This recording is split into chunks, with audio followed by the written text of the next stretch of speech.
Préhistoire et peuples anciens.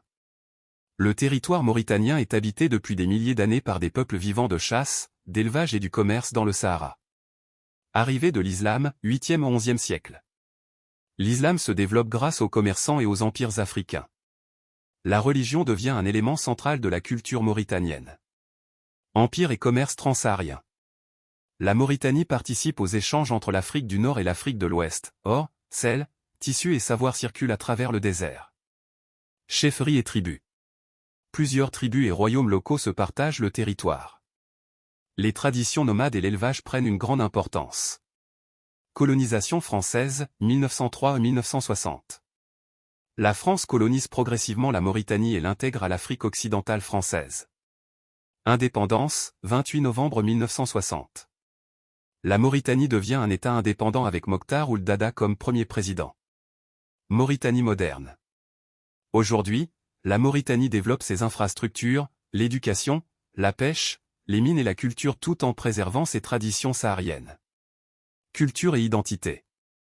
Populations diverses, Maure, Peuls, Soninké, Wolof et autres communautés. Langue officielle, arabe. Traditions connues, musique, poésie, hospitalité, thé mauritanien et vêtements comme la melfa et le boubou. Paysages célèbres, désert du Sahara, dunes, oasis et côtes atlantiques. Les couleurs du drapeau. Drapeau de la Mauritanie. Vert, islam et espoir. Jaune or, sable du désert et richesse. Rouge, sacrifice et courage. Croissant et étoile, symbole de l'islam. La Mauritanie est un pays profondément marqué par l'islam depuis plusieurs siècles. La religion a joué un rôle important dans l'éducation, la culture, les traditions et la vie quotidienne du peuple mauritanien. Au XXe siècle, El Hadj Mahmoudou Ba devient une grande figure religieuse et éducative du pays. Né en 1908 à Djéol, il voyage pour apprendre les sciences islamiques et effectue le pèlerinage à la Mecque. Après son retour en Mauritanie, il fonde des écoles coraniques et des centres d'enseignement appelés Al-Falah. Il enseigne le Coran, connu pour son enseignement religieux et sa sagesse.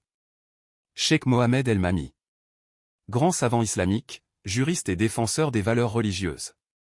Bada Ould Buseri. Imam et réciteur connu pour ses prêches et son enseignement du Coran. Ce que la Mauritanie apporte au monde islamique. Enseignement du Coran et de la langue arabe. Formation d'imams et de savants. Préservation des traditions islamiques. Culture de paix, d'hospitalité et de respect religieux. Grandes écoles coraniques dans le désert appelées Mahadra. La Mauritanie est souvent surnommée le pays du million de poètes, et aussi une terre de savoir islamique en Afrique.